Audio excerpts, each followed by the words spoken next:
Electric bikes are basically the same way to unlock the speed.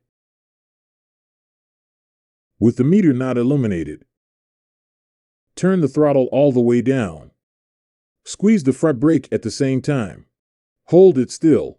Turn the instrument switch on with your left hand. Wait 5 to 10 seconds. 1, 2, 3, 4, 5. Release the brakes.